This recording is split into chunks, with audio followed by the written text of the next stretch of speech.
ఆకాశం భూమి అందరిది అని పేదవాడిని ఇంటివాడిగా చేసినటువంటి కామ్రేడ్లందరికీ ఈ కార్యక్రమానికి విచ్చేసినటువంటి పాత్రికేయులకు అందరికీ కూడా మనస్ఫూర్తిగా ధన్యవాదాలు. శ్రమజీవుల స్వేచ్ఛ కోసం, సమానత్వం కోసం, సమాజం కోసం పుట్టినటువంటి స్వరం శ్రీ సురవరం సుధాకర్ రెడ్డి గారు. వారి సభకు రావటం, ఈ విధంగా వారికి నివాళులు అర్పించడం, అంటే వారు ఇక్కడ భౌతికంగా లేకపోయినా మనం నివాళులు అర్పించడం నేను గౌరవంగా కూడా భావిస్తా ఉన్నాను. ఎందుకంటే ఎంతోమంది రాజకీయ నాయకులు వస్తూ ఉంటారు, పోతూ ఉంటారు. సమాజాన్ని ప్రభావితం చేసేటువంటి నాయకులు అతి కొద్ది మంది మాత్రమే ఉంటారు. మరి వారి జీవిత చరిత్ర గురించి ఇప్పటివరకు అందరూ పెద్దలందరూ చెప్పారు. మళ్ళీ నేను కూడా ఒకసారి చెప్పాలి. ఎందుకంటే పెదనాన్నగారి సాంస్కృతిక ఉద్యమాలు, తండ్రి గారి స్వాతంత్ర ఉద్యమాలు గుండె నిండా పెట్టుకొని కమ్యూనిస్టు భావాలతో శరీరాన్ని తయారు చేసుకున్నటువంటి వ్యక్తి సురవరం సుధాకర్ రెడ్డి గారు.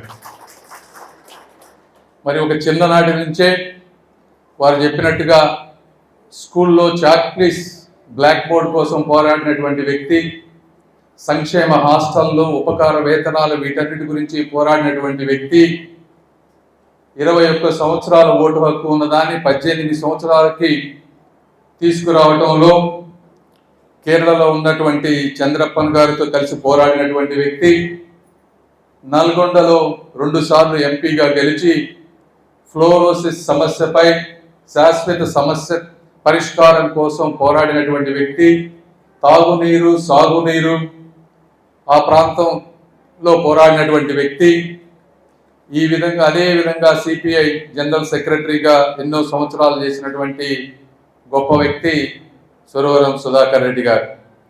అదేవిధంగా వారు చెప్పినట్టు ఆ రోజు నందమూరి తారక రామారావు గారికి కూడా ఆయన పెట్టింది తెలుగుదేశం పార్టీ అయినా లోపల ఉన్నటువంటి రక్తం కమ్యూనిస్టు భావాలతో ఉన్నటువంటి రక్తం మాత్రమే. ఎందుకంటే ఆయన కూడా పేదవాడు బాగుండాలని కోరుకున్నటువంటి వ్యక్తి, ఎన్నోసార్లు సిపిఐ సిపిఎంతో కలిసి నడిచినటువంటి పార్టీ కూడా తెలుగుదేశం పార్టీ.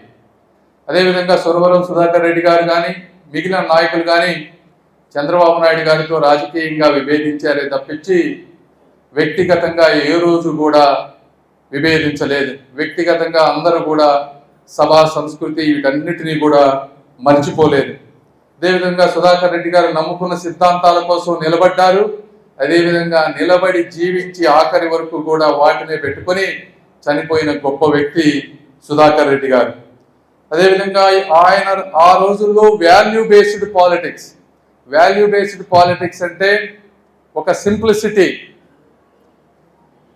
సాక్రిఫైస్, ఒక పర్సనల్ లైఫ్ని అన్నిటినీ సాక్రిఫైస్ చేయటం, సెల్ఫ్లెస్, స్వార్థం లేకుండా చేయటం, అదేవిధంగా సర్వీస్, పరిపూర్ణంగా సర్వీస్ చేయటం, అటువంటి లక్షణాలు ఈ రోజుల్లో చాలా తక్కువ మంది నాయకుల్లో ఈ 4 లక్షణాలు ఉంటాయి, అతి తక్కువ మందిలో.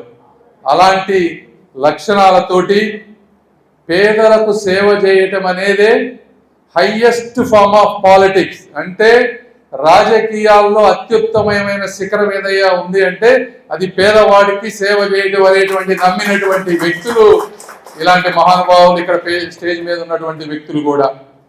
అదేవిధంగా ఆ రోజు ఆంధ్రప్రదేశ్ రాష్ట్ర విభజన జరిగినప్పుడు నీలం సంజీవ్ రెడ్డి గారు కానీ దామోదర్ సంజయ్ గారు కానీ ముఖ్యమంత్రులుగా ఉన్నప్పుడు, సుందర్ రామయ్య గారు అపోజిషన్ లీడర్గా ఉన్నప్పుడు ఆ రోజుల్లో మనం చూసాం రాజకీయాలు ఏ విధంగా ఉండేవి.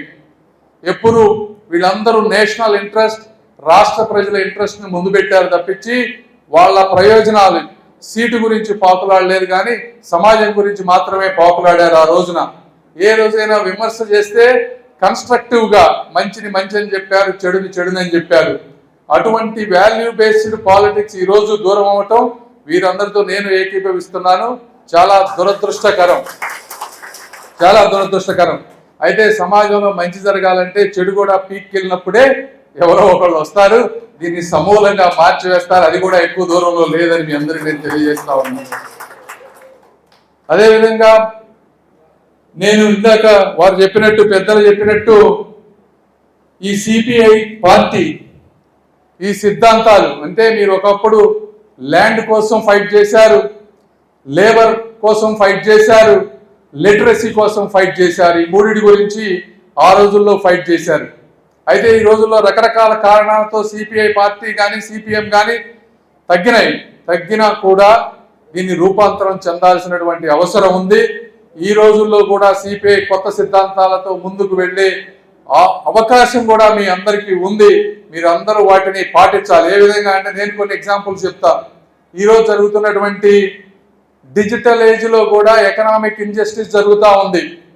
డిజిటల్ ఏజ్లో అంటే ఇంతకు ముందు జరిగే ఇంజస్టిస్ మన కళ్ళ ముందు కనపడేది, ఈరోజు కంప్యూటర్ల వెనక జరుగుతూ ఉంది. అది సామాన్య మానవుడికి అర్థమయ్యేటువంటి ఇంజస్టిస్ కాదు.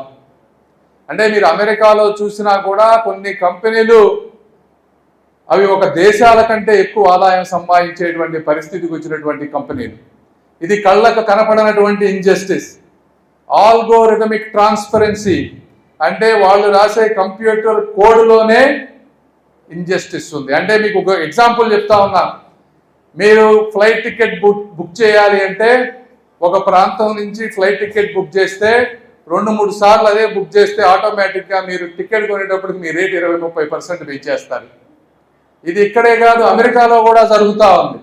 ఎందుకంటే మీరు ఇదే కంప్యూటర్ నుంచి కొడుతున్నారు, ఎక్కడికి వెళ్తుందో వాళ్ళకి తెలుసు, దానివల్ల రేటు పెరిగిపోతూ ఉంటుంది.